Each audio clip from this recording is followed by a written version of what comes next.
सर्वेभ्यः pranams to everyone. Welcome to this session of Learn to Chant Sri Lalita Sahasranama Stotram. Let us start with the Mangalam. Gurureva gatir gurumeva bhaje Gurunaiva sahasmi namo gurave Na gurov paramam shishurasmi guroh Matirasti gurau mama pahi guru. Let us start with the Dhyanam, what we learned in the previous classes. Before we start, let us visualize the form of Sri Lalitambika. Offer ourselves at the feet of Sri Lalita Parameshwari. Sindhuraruna Trinayanam Manikya-maulispurat Taranayakashekharam Smita-mukhi-mapinavakshoruham Panibhyamalipurnaratnachashakam Raktotpalam bibhratim सौम्यां रत्नघटस्थरक्तचरणान् ध्यायेत् परामम्बिकाम्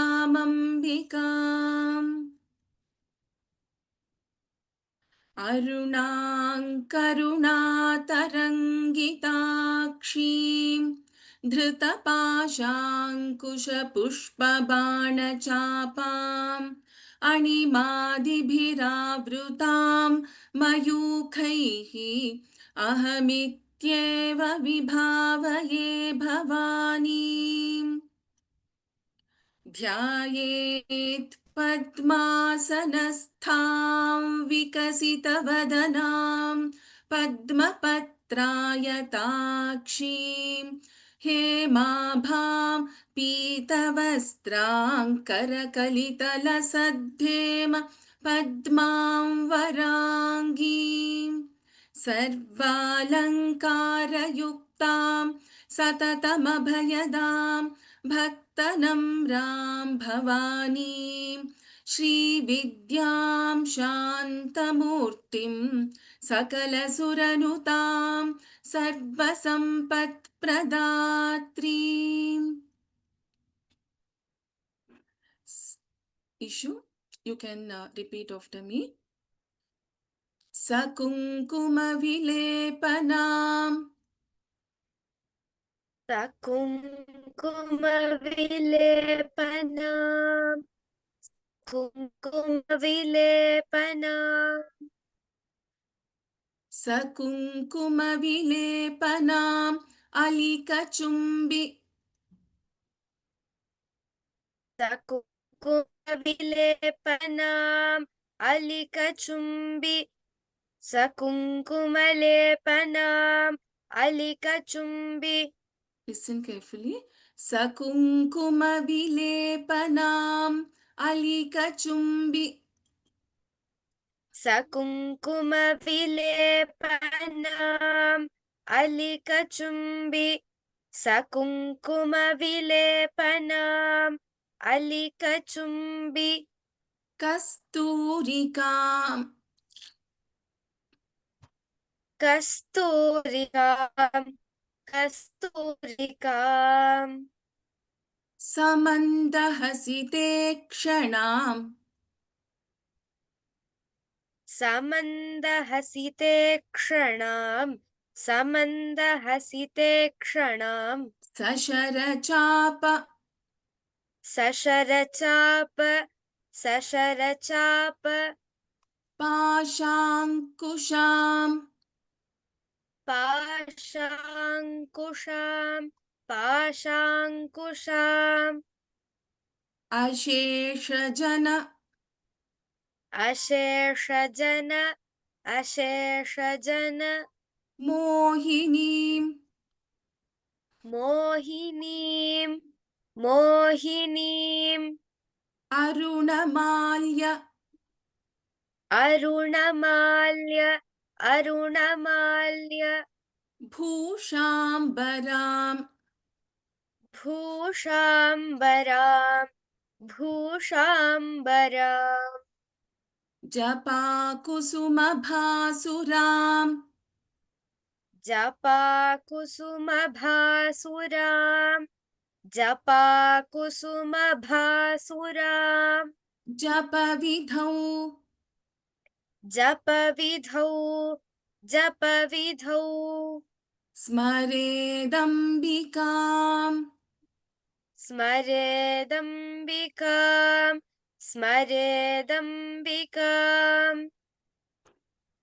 सकुङ्कुम विलेपनाम् अलिकचुम्बि कस्तूरिकाम् समन्द हसिते क्षणाम् this is क्ष समन्द हसिते क्षणाम् सशर चाप पाशाङ्कुशाम् Ashesha. So we have Shankarasha as well as Shanmukhasha, both in the same order in the series.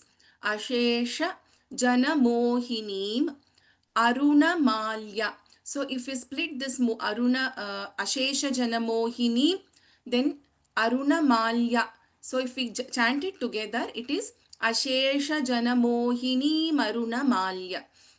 Then Bhushambaram, Bha is a Mahaprana Akshara, Bhushambaram, Sha, Shanmukha Sha, Japa Kusuma Bhasuram, Mahaprana Bha, Japa Vidhau, Mahaprana Dha, Japa Vidhau, Smaret Ambikam. सकुङ्कुमविलेपनामलिकचुम्बिकस्तूरिकाम् सकुङ्कुमविलेपनामलिकचुम्बिकस्तूरिकाम् सकुङ्कुमविलेपनामलिकचुम्बिकस्तूरिकाम् समन्दहसिते क्षणां सशरचापपाशाङ्कुशाम् समन्दहसिते क्षणां सशरचापपाशाङ्कुशाम् समन्दहसिते क्षणां सशरचापपाशाङ्कुशाम् अशेषजनमोहिनीम् अरुणमाल्यभूषाम्बराम्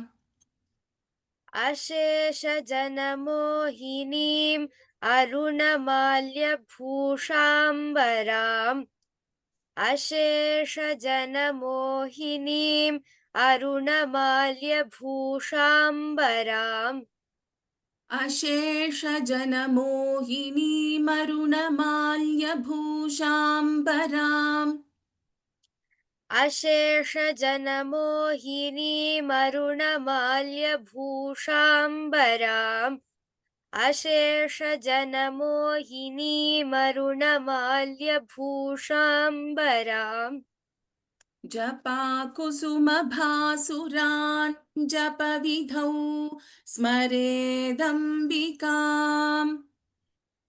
जपाकुसुमभासुरान् जपविधौ स्मरेदम्बिकाम् जपाकुसुमभासुरान् जपविधौ स्मरेदम्बिकाम् सकुङ्कुमविलेपनामलिकचुम्बिकस्तूरिकाम् समन्दहसिते क्षणां सशरचापपाशाङ्कुशाम् अशेषजनमोहिनीमरुणमाल्य भूषाम्बराम् जपाकुसुमभासुरान् जपविधौ स्मरेदम्बिकाम् सकुङ्कुमविलेपनामलिकचुम्बिकस्तूरिकाम् समन्दहसिते क्षणां सशरचापपाशाङ्कुशाम् अशेषजनमोहिनीमरुणमाल्यभूषाम्बराम् जपाकुसुमभासुरान् जपविधौ स्मरेदम्बिकाम्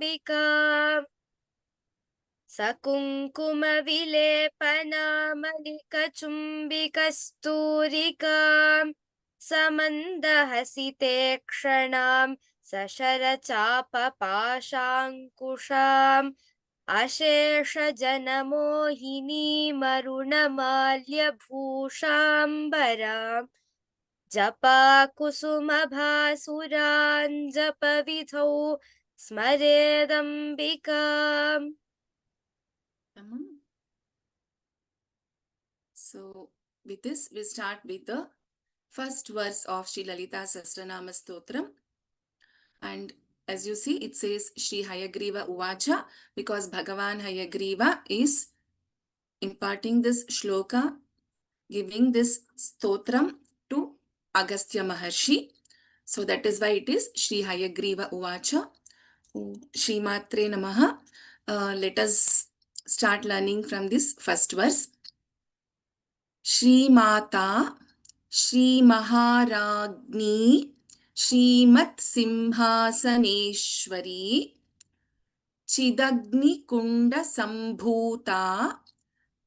In Sambhuta, we have Bha, which is a Mahaprana-akshara. Devakarya Samudyata, Samudyata, the and ya in Samudyata. Trai. Shri Mata, Shri Maharagni,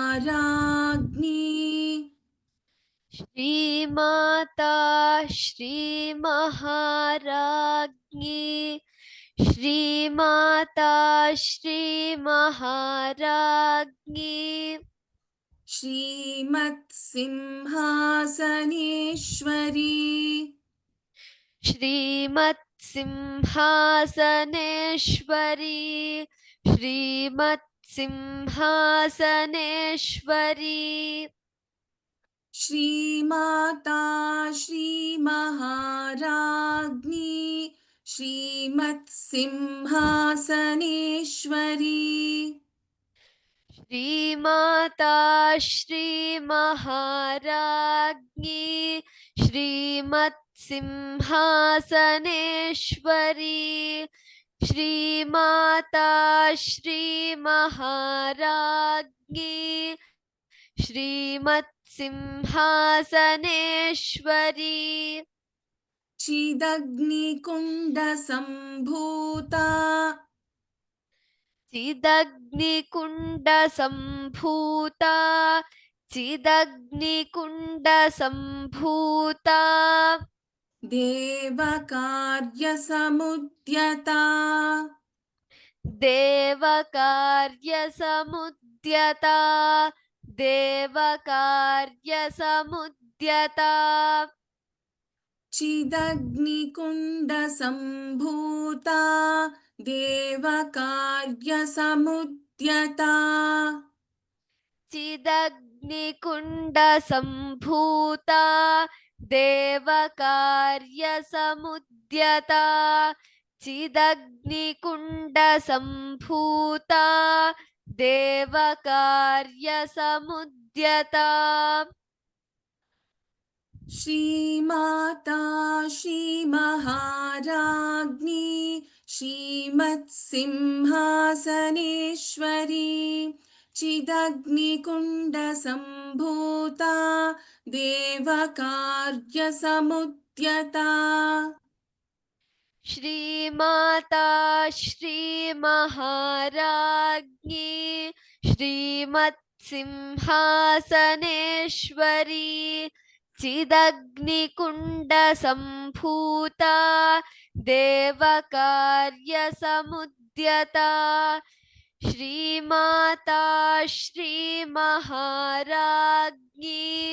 श्रीमत्सिंहासनेश्वरी चिदग्निकुण्डसम्भूता देवकार्यसमुद्यता Tamam. Let's move to the next verse. Udyad Bhanu Sahasrabha. In Udyad, we have third letter, which is highlighted in green when you see. We have the and Mahaprana Bha, Alpa Prana the and Mahaprana Bha. Udyadbhanu Sahasrabha. Bha again is a Mahapranakshara here. Chaturbahu Samanvita Ragaswarupa Pashadhya. Dha is a Mahapranakshara. Ragaswarupa Pashadhya Krodhakarang Kushojjvala. Krodha, Dha is a Mahapranakshara. Krodhakarang Kushojjvala. Udyadbhanu Udyadbhanu. Udyadbhanu. Sahasrabha Sahasrabha. Sahasrabha. Chaturbahu Samanvita Chaturbahu Samanvita. Chaturbahu Samanvita. Ragaswarupa Pashadhya Ragaswarupa Pashadhya. Ragaswarupa Pashadhya. Krodhakarang Kushojjvala Krodhakarangkushojjvala. Krodhakarangkushojjvala. Udyadbhanu Sahasrabha Chaturbahu Samanvita Ragaswarupa Pashadhya Krodhakarang Kushojjvala. Udyadbhanu sahasrabha. Chaturbahu samanvita. Ragaswarupa pashadhya. Krodhakarangkushojjvala. Udyadbhanu sahasrabha. Chaturbahu samanvita. Ragaswarupa pashadhya. Krodhakarangkushojjvala. Uttamam. Let's move to the next one. Issue. Manorupekshu Kodanda. Manorupa Ikshu Kodanda. If we split, since we are going to join and chant. Manorupekshu Kodanda. Pancha Tanmatra Sayaka. Pancha Tanmatra Sayaka. Nijaruna Prabhapura. In Prabhapura, Bha is a Mahaprana. Majjad Brahmanda Mandala. So we have Majjad, the, ba and ra. So Majjad Brahmanda Mandala. Manorupekshu Kodanda. मनोरूपेक्षुकोदण्डा मनोरूपेक्षुकोदण्डा Panchatanmatra Sayaka. पञ्चतन्मात्रसायका पञ्चतन्मात्रसायका Nijaruna Prabhapura. निजारुणप्रभापूर निजारुणप्रभापूर Majjad Brahmanda Mandala. मज्जद्ब्रह्माण्डमण्डला मज्जद्ब्रह्माण्डमण्डला. In the second line, I paused after Nijaruna Prabhapura and then I took a pause after this and I chanted Majjad Brahmanda Mandala. This is only for the during the learning, for the learning sake. But when we chant the Sahasranama, this entire line has to be chanted together. We cannot split this because this is a single name of Bhagavati. So we have to chant this as Nijaruna Prabhapura Majjat Brahmanda Mandala together. मनोरूपेक्षुकोदण्डा पञ्चतन्मात्रसायका मनोरूपेक्षुकोदण्डा पञ्चतन्मात्रसायका मनोरूपेक्षुकोदण्डा पञ्चतन्मात्रसायका निजारुणप्रभापूरमज्जद्ब्रह्माण्डमण्डला निजारुणप्रभापूरमज्जद्ब्रह्माण्डमण्डला निजारुणप्रभापूरमज्जद्ब्रह्माण्डमण्डला मनोरूपेक्षुकोदण्डा पञ्चतन्मात्रसायका निजारुणप्रभापूरमज्जद्ब्रह्माण्डमण्डला मनोरूपेक्षुकोदण्डा पञ्चतन्मात्रसायका निजारुणप्रभापूरमज्जद्ब्रह्माण्डमण्डला मनोरूपेक्षुकोदण्डा पञ्चतन्मात्रसायका निजारुणप्रभापूरमज्जद्ब्रह्माण्डमण्डला. Let's move to the fourth verse. Champaka, Champaka and Ashoka. Champaka, Shoka. Punnaga. Saugandhi. Dha is a Mahaprana. Saugandhi Kala. Saugandhika. Lasat Kacha. So Saugandhika is one word. Champaka, Ashoka, Punnaga, Saugandhika, Lasat Kacha.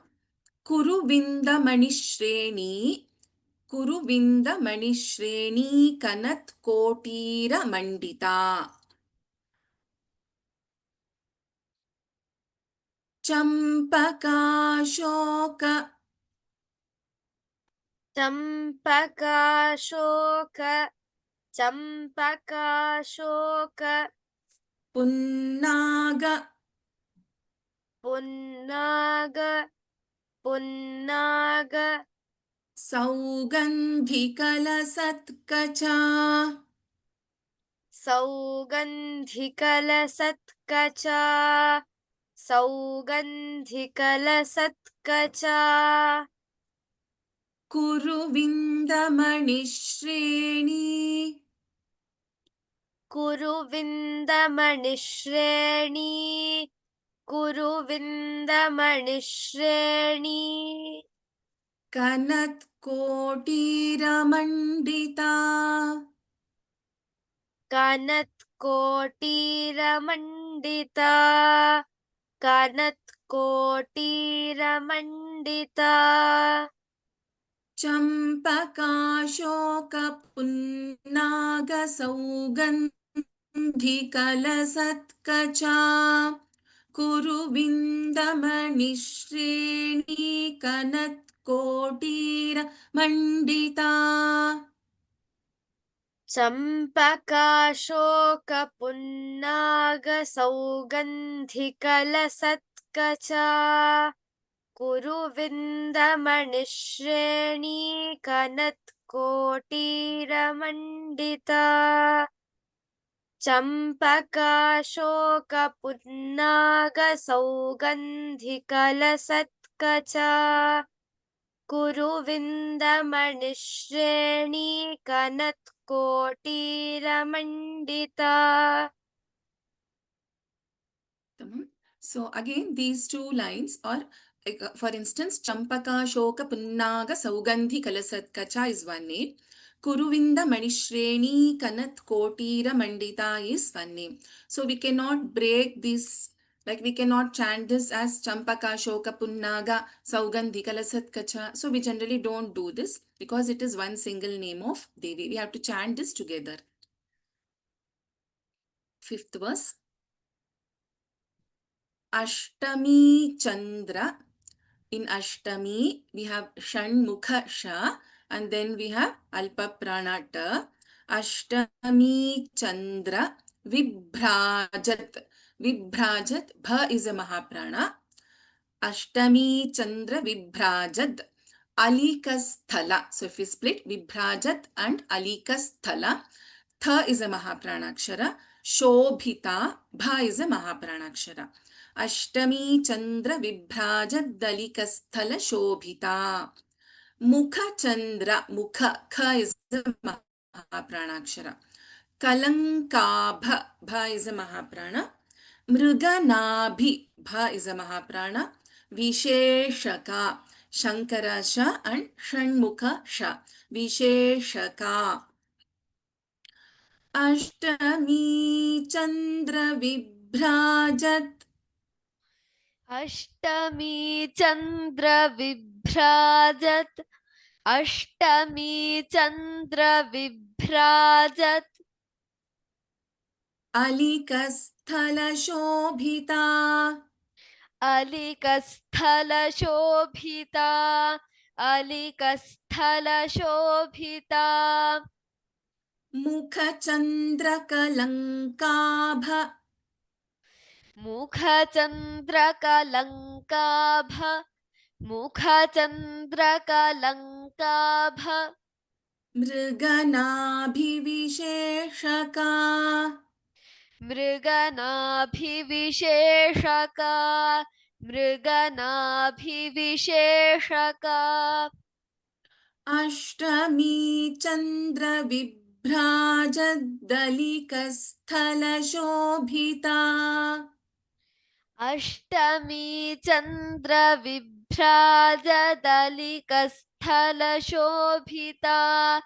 Ashtami Chandra Vibhrajadalikasthala Shobhita. Mukha Chandra Kalankabha Mriganabhivisheshaka.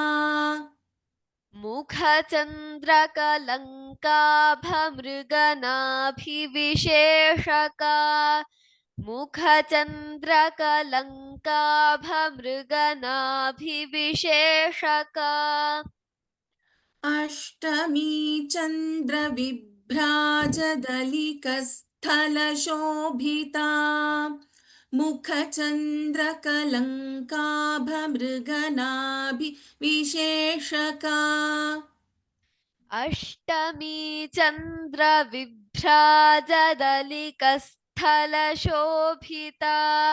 Mukha Chandra Kalankabha Mriganabhivisheshaka. Ashtami Chandra Vibhrajadalikasthala Shobhita. Mukha Chandra Kalankabha Mriganabhivisheshaka. Tamam. So even in this case, we have to chant these lines together without taking a pause because they are single names. The first line which we see in this fifth verse is one name and Mukha Chandra Kalankabha Mriganabhi Visheshaka is one name. So now let us go to the meanings. Let us try to understand the meanings of what we learned today. The fourth verse, Dhyanam. Sakunkuma vilepanam alikachumbi kasturikam samanda hasite kshanam sashara chapa pashankusham ashesha janamohini marunamalya bhushambaram japakusuma bhasuran japavidhau smaredambikam. So there was a question. So I'm highlighting this. Bhasura, we have Anuswara and then we have Ja. So the Anuswara gets replaced by the fifth letter of Chavarga because Ja comes in Chavarga. So Japa Kusuma Bhasuran Japavidhau Smaredambikam. सकुङ्कुमविलेपनामलिकचुम्बिकस्तूरिकां समन्दहसिते क्षणां सशरचापपाशाङ्कुशाम् अशेषजनमोहिनीमरुणमाल्य भूषाम्बरां जपाकुसुमभासुरां जपविधौ स्मरेदम्बिकाम्. So, Smared Ambikam. One must meditate on Ambika, Jagadamba, Lalitambika. So, how is she? Sakunkuma Vilepanam. Sakunkuma. Kunkuma means we all know, vermilion. Sakunkuma Vilepanam. Smeared. Her body is smeared with the kunkuma. She is reddish shade of color. Alika Chumbi Kasturikam. Alika Chumbi means that one which is attracting the bees, because Kasturi is there, the Kasturikam. Kasturikam means we know this, the musk, the deer musk, the fragrance which is obtained out of the deer. So the musk. So that she is wearing that tilaka on her forehead. So her body is smeared with kunkuma and she is having that kasturi, and because of which the bees are attracted towards Devi. Samanda hasite kshanam. Mandahasa. Mandahasa means a very pleasing, very sweet, very soft smile. So, ikshanam. Samanda hasita ikshanam. Ikshana means the look, the gaze. So, her gaze is showing that kind of a smile. Even her look, the sight, what she is seeing is also indicating that very pleasant, sweet smile. So that is why she is Samanda Hasite Kshanam. Sashara Chapa Pashankusham. Sashara. Shara means the bow, the arrows.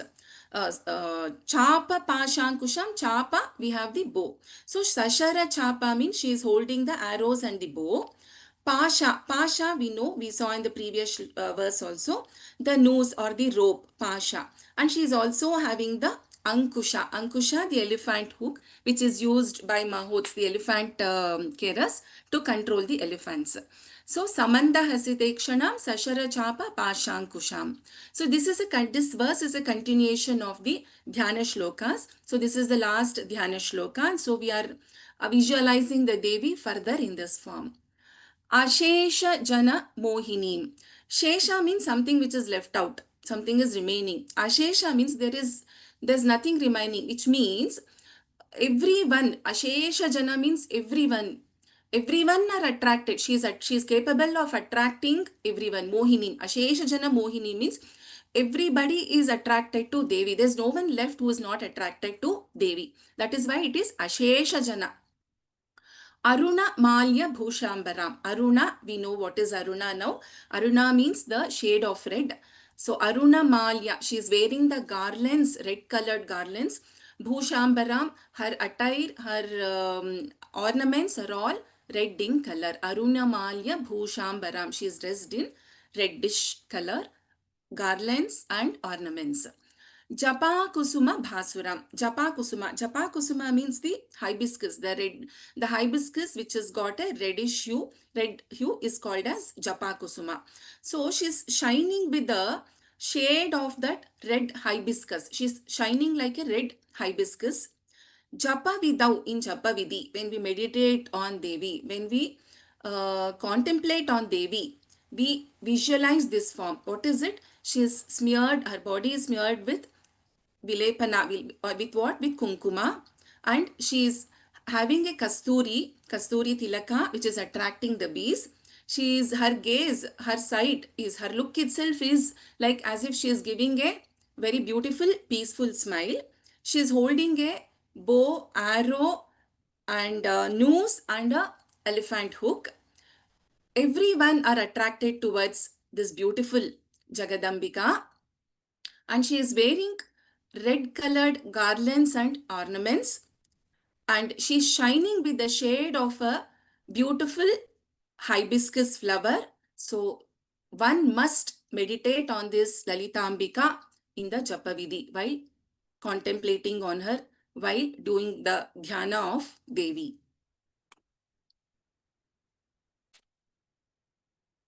So let's move to the next one. So we are starting with the understanding of the Sahasranama meanings, that is the names of Devi. So we finished the Dhyana Shlokas, 4 Dhyana Shlokas and the meanings. Now we are starting with the Sahasranama. We will try to understand the meanings of each nama with basic understanding of what it means at a higher level. So Shri Mata, we all know what Mata means. Mata means mother.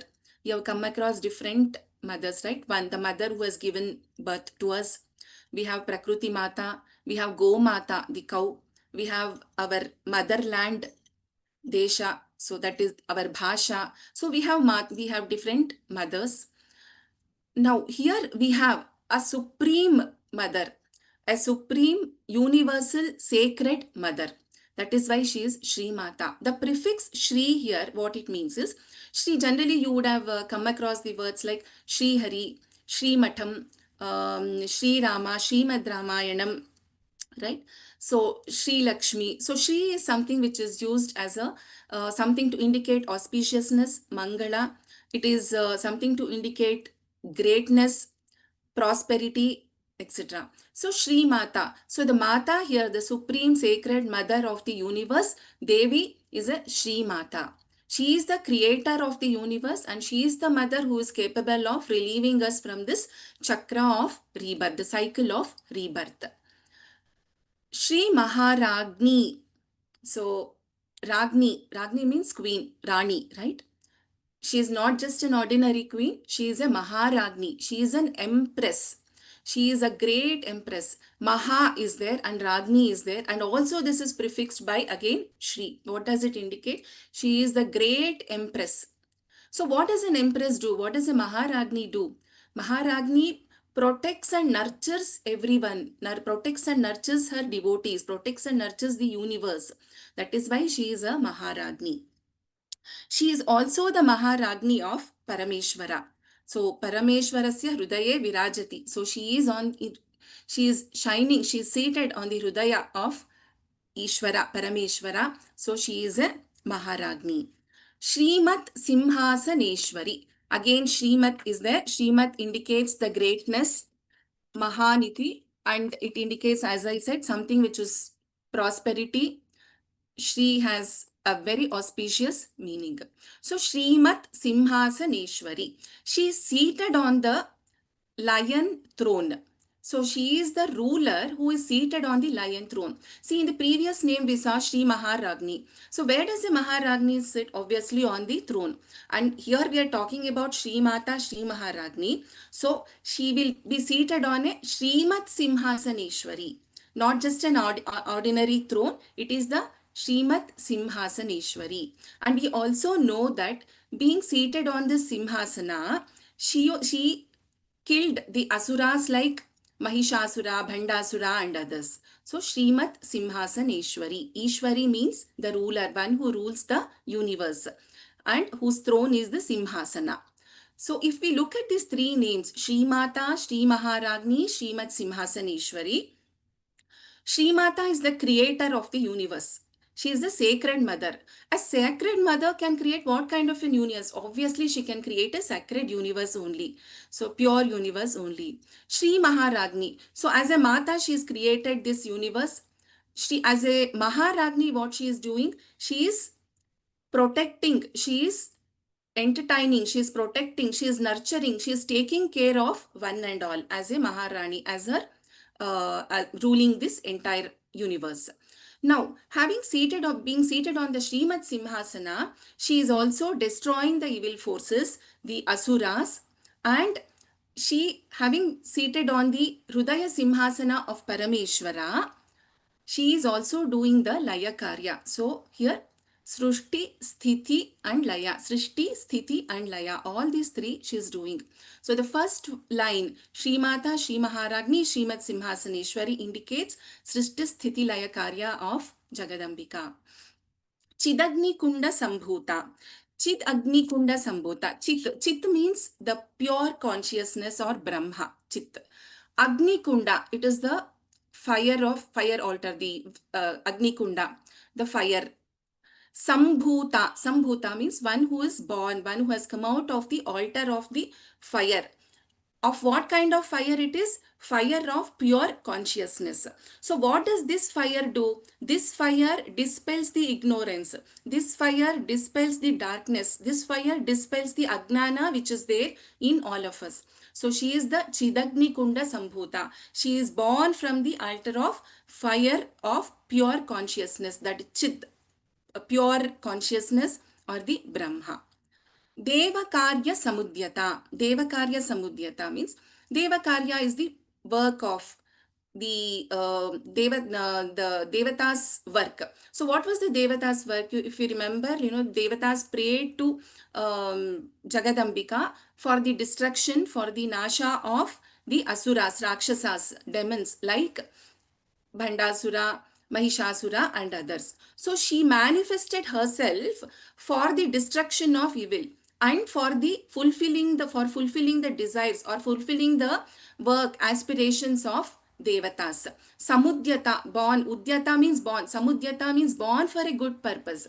So Devi manifested herself, Samudyata manifested herself for the purpose of fulfilling the desire of Devatas, which is destruction of the evil, and dharmasya punaruttanam, for the righteousness, for the dharma pratisthapana. So devakarya samudyata.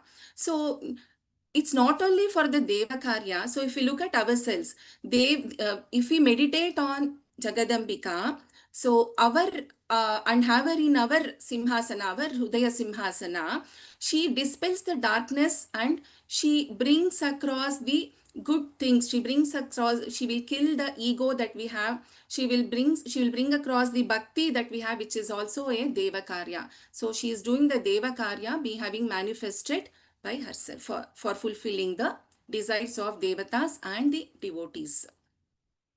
So this is the first verse of Shri Lalita Sahasranama. As you see, it has got 5 names: Shri Mata, Shri Maharagni, Shrimad Simhasaneshwari, Chidagni Kunda Sambhuta and Devakarya Samudyata.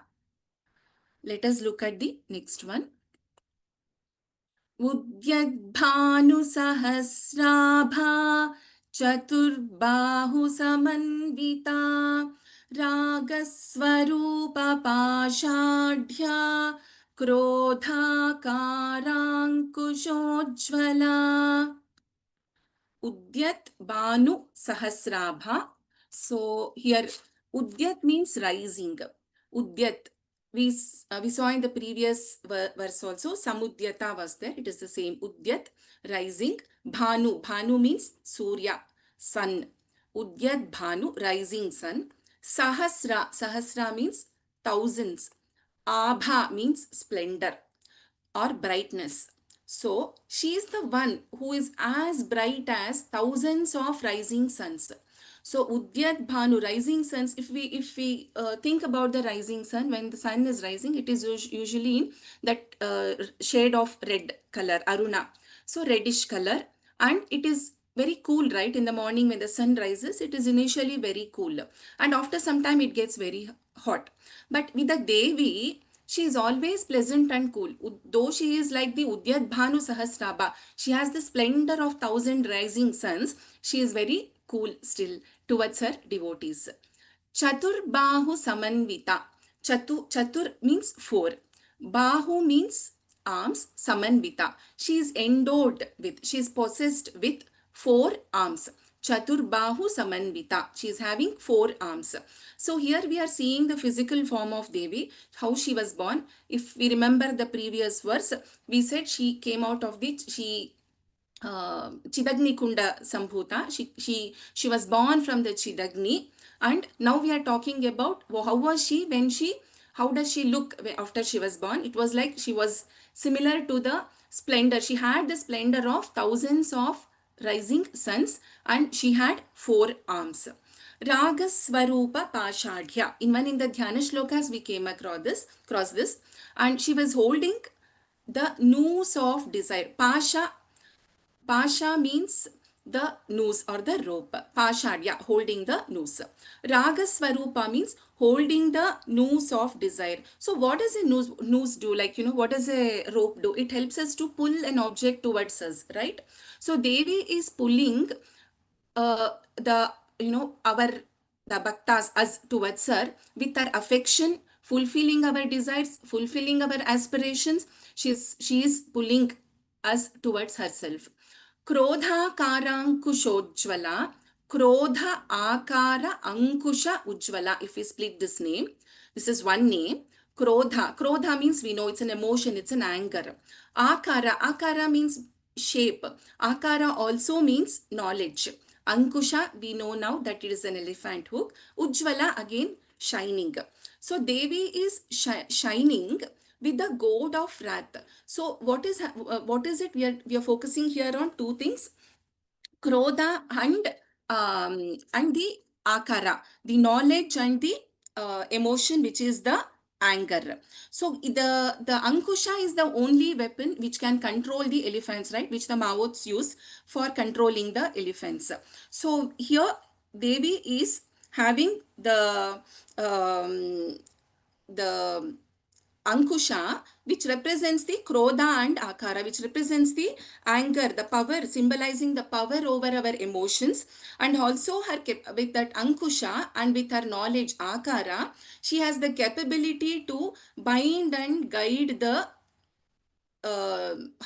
children, that is all of us. So she is binding us, she is pulling us towards herself with the pasha, and she is binding and controlling us, and she is dispelling our ajnana. So this is Krodha Karankushojjvala. Third one, मनोरूपेक्षुकोदण्डा पञ्चतन्मात्रसायका निजारुणप्रभापूरमज्जद्ब्रह्माण्ड Mandla. So again here, if we split, Mano Rupa Ikshu Kodanda. This is one name. For the sake of understanding the meaning, I'm splitting these names. Mano Rupa Ikshu Kodanda. Okay. Kodanda means bow. Ikshu means the sugarcane. So Ikshu Kodanda, sugarcane bow. Mano Rupa. So Mano Rupa means the mind, representing the mind. So Mano Rupekshu Kodanda. Pancha Tanmatra Sayaka. Pancha Tanmatras. We know the Tanmatras are the subtle elements, like, sound, touch, the sight, then the smell and the taste, the form, the shape. So these form the Pancha Tanmatras, the 5 subtle elements. So Pancha Tanmatra Sayaka. The Sayaka means the arrows. She is holding the arrows of these 5 subtle elements. So Pancha means 5, Tanmatra means 5 subtle elements. So Pancha Tanmatra. Sayaka means the arrows. So holding the arrows of these 5 subtle elements. Nijaruna Prabhapura. Nijaruna. Aruna means red. So where this red is coming to her, it's her own complexion. It is her own brightness. So Nijaruna, her true form, her real brightness. So Prabhapura. Nijaruna Prabhapura. Prabha means the lightness or the splendor or the brightness. So Prabha. So Pura means filling something, fulfilling something. So what she is doing with this Nijaruna Prabha, with her own natural brightness or splendor, which is Aruna, which is rosy or reddish in color, she is Majjad Brahmanda Mandala. Majjad means she is immersing. Majjad means immersing. What is she immersing? This entire Brahmanda. So she is immersing this entire Brahmanda, the universe, with her real natural reddish splendor. That means Devi is spreading her grace on this entire Brahmanda, immersing this entire Brahmanda with her grace. She has this red splendor. Why she has this red splendor? Because she has come out. If you remember the first verse, Chidagni Kunda Sambhuta, she is come out of that pure consciousness, this pure consciousness, Chid Agni. So that is why she is having this Nijaruna Prabha, and with this Nijaruna, she is immersing or engulfing this entire world. So this is the third verse, and first two lines we have two names. The third line is a single name. Nijaruna Prabhapura Majjhat Brahmanda Mandala is a single name of Devi. This is another beautiful verse. चम्पकाशोकपुन्नागसौगन्धिकलसत्कचा कुरुविन्दमणिश्रेणी कनत्कोटीरमण्डिता. Champaka, Ashoka, Punnaga, Saugandhika, Lasatkacha. So these are all the flowers. Champaka, Ashoka, Punnaga and Saugandhika. Kacha means the hair. Lasat means shining. So her hair is adorned with the fragrance of these flowers. That is Champaka, Ashoka, Punnaga and Saugandhika. So it doesn't mean that these flowers are giving the brightness to the, fragrance to the Devi. It is actually Devi is giving the fragrance to these flowers. Champaka, Ashoka, Punnaga and Saugandhika. So Champaka, we know it is that Magnolia Champaka, we call it as. That is a Champaka flower, which is a kind of golden yellow in color. Ashoka flower is again orange reddish in color. It is indica, the botanical name is Saraka indica. And we have Punnaga. It's Punnaga is the white lotus. And then Saugandhika. Saugandhika, most of you would know, it is the Saugandhika Pushpa, the white lily, which is usually seen in the Himalayan region. That is a Saugandhika Pushpa. Lasat means shining. Kacha means the hair. So her hair is adorned by these flowers and she is giving the fragrance to these flowers. Kuruvindamani Shreni. Kuruvindamani is also known as Padmaragamani. Padmaragamani is the ruby. Basically, Shreni means the row. It is in a series, arranged in a series. So, Kuruvindamani Shreni means the rows of this Kuruvinda gems or Kuruvinda stones. Kanat Kotira Mandita. So, Kanat Kotira Mandita. Kanat means shining, sparkling. Kotira means the crown. Mandita means decorated or adorned. So she has a crown which is decorated with, or she has a decorated crown which is having the rows of Kuruvinda Mani Shreni embedded in that crown. So here we understand that we are talking about her forms. Let's say if you are imagining she's come out of the Chidagni Kunda Sambhuta, we first see her hair and the crown, right? So Champaka Shoka Punnaga Saugandhi Kalasatkacha. So her hair is adorned with these four flowers, and the flowers are getting the fragrance from Devi. And then we see the crown which is embedded with series rows of Kuruvinda Mani, that is the ruby stones, and it is shining. So this is the fourth verse of the day. And again, these two are two single names. We cannot, when we chant, we cannot split this and chant. We have to chant these lines together. So generally, just coming back to this, Champaka Shoka Punnaga symbolizes the freshness and purity, the divine sweetness and illumination, and the rubies, the crown which she is wearing. Obviously, because we saw that she is a Maharagni, she is the Simhasaneshwari, Srimad Simhasaneshwari, and her crown will have this kind of a splendor and this kind of a jewels embedded, which symbolizes the power and capability of gracing her devotees that she is having. Fifth verse. Ashtami Chandra Vibhraja Dalika Sthala Shobhita. Let me chant it.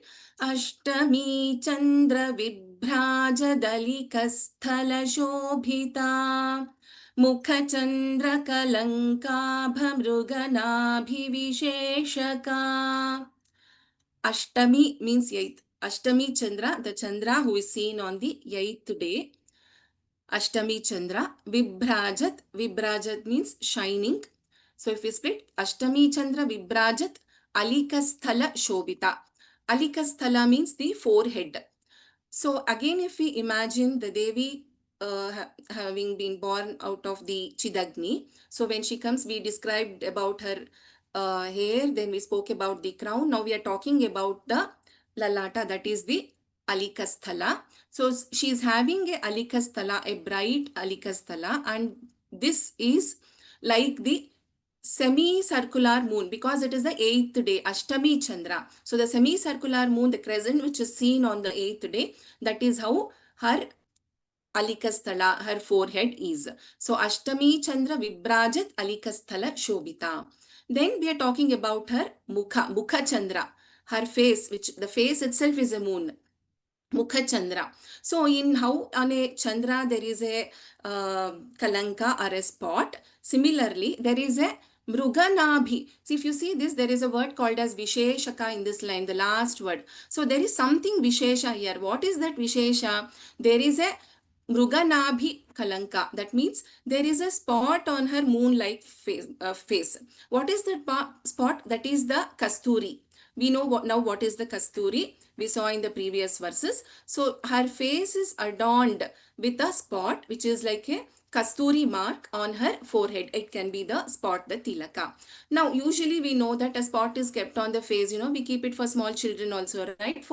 So that there is no drishti. But actually, the spot is giving more beauty to the Devi. It's making her more beautiful. It cannot be called as a Kankaba. It is a beautiful spot that she has got on her Lalata. So Ashtami Chandra Vibhraja Dalikasthala Shobita, her forehead is shining with the brightness of the Ashtami Chandra. It is looking like, it's shining with that kind of a splendor. And Mukha Chandra Kalankaba Pruganabhi Visheshaka, and there is a Kasturi mark on her Lalata, the forehead. That is the speciality. And this is giving more beauty to the Devi. So we will stop the meaning part here, and I would like to request the attendees to raise hands for practicing. Maybe I will extend it for 5-10 minutes. Those who are interested to practice can raise hands.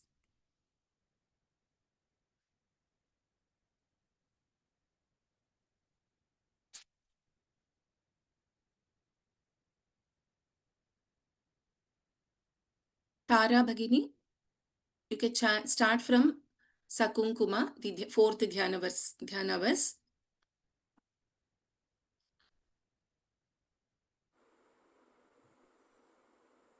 I have unmuted you. Hello? Yes, Tara Bhagini. Are you able to hear me? Can you chant from here, please? Okay.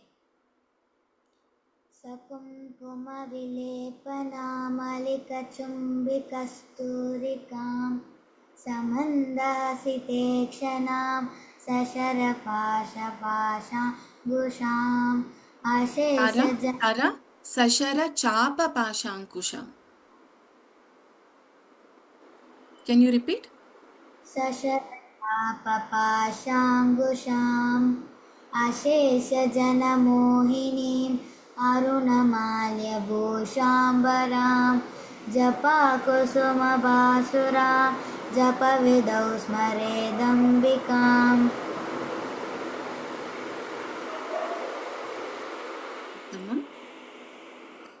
Katyayani Radhakrishna. Bhagini, can you chant the first verse?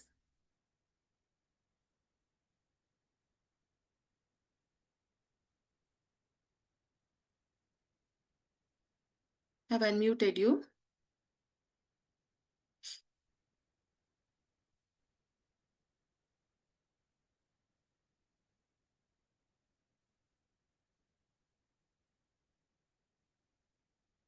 Katyayani Bhagini. Okay, let me go to the next person. Revati Uta.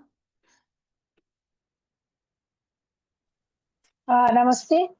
Namaste. Om Shri Mata Shri Maharajki Shrimat Simhasaneshwari Chidagnikunda Sambhuta Devakarya Samudhyata. Uttamam, Dhanyavadaha. Yashoda Govinda Raju Bhagini, second verse, please. नमस्ते। Namaste. उद्यद्भानुसहस्राभा चतुर्बाहुसमन्विता रागस्वरूपपाषाढ्या क्रोधाकाराङ्कुशोज्ज्वला। Can you chant again with the focus on Mahapranas, please? I couldn't hear it clearly. Okay. Can you hear me now? Yes.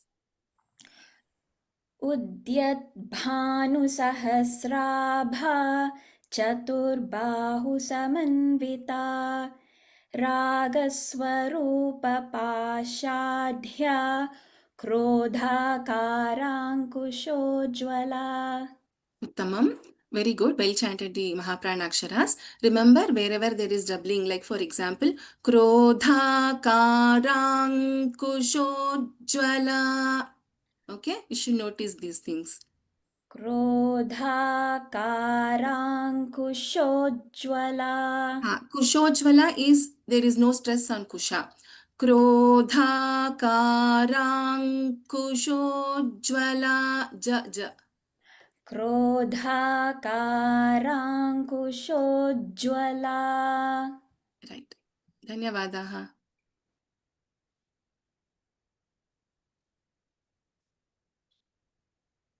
Nisha Saraf, third verse. मनोरूपेक्षुकोदण्ड पञ्चतन्मात्रसायका प्रभापूरं मज्जत् ब्रह्माण्डमण्डला. Tamam. Once you can listen to me and then you can follow the chanting.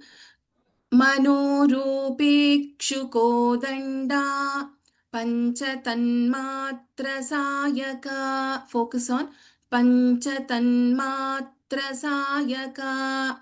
Nijaruna prabhapuramajjad brahmandamandala.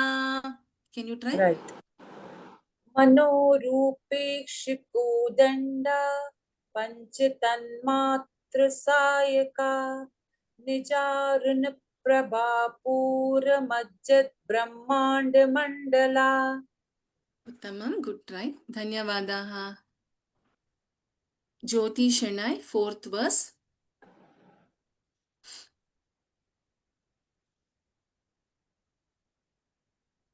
Jyoti Bhagini, unmuted, you think?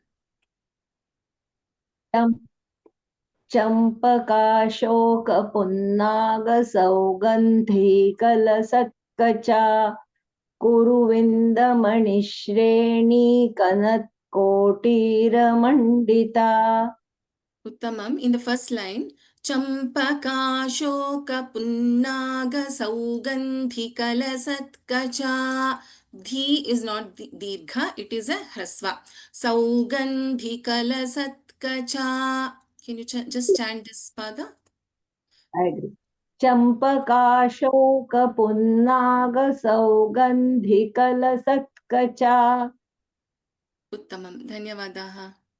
धन्यवाद. Thank you. Saumya Shri, yes, I have unmuted you. Fifth verse. Ashtami चन्द्रविभ्राजदलिकस्थलशोभिता मुखचन्द्रकलङ्काभमृगनाभिविशेषका. Tamam, Dhanyavadaha. Nitya Pai.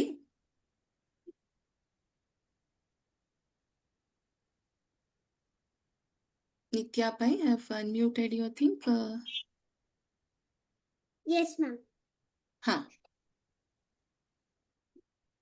Can you please chant the fifth verse? Ashtami Chandra Vibhraj Dalikasthala Shobhita Mukha Chandra Kalanka Bhamriganabhiveshaka. Okay. Can you chant after me once, please? Yes, ma'am. Ashtami Chandra Vibhraja Dalika Sthala Shobhita Ashtami चन्द्रविभ्राजदलिकस्थलशोभिता Very good. मुखचन्द्रकलङ्काभमृगनाभिविशेषका. मुखचन्द्रकलङ्काभमृगनाभिविशेषका Very good. Uttamam. Ram Ram Ram Ram Ram Ram Ram. Lakshmi Kumar Bhagini, 4th verse.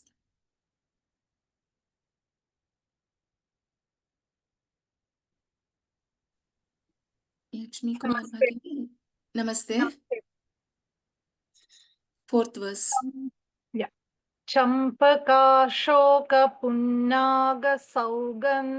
चम्पकाशोकपुन्नागसौगन्धिकलसत्कचा कुरुविन्दमणिश्रेणी कनत्कोटीरमण्डिता Uttamam. Dhanyavadaha. धन्यवादः भगिनि Parthasarathi Ganesh, 3rd verse.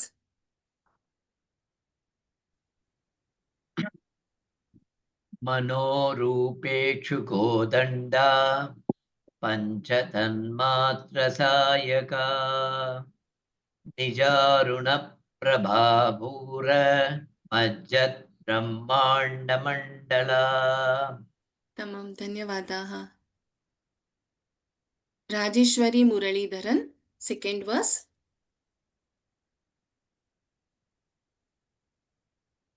Rajeshwari Bhagini, I've unmuted you. उद्यद्भानुसहस्राभा चतुर्बाहुसमन्विता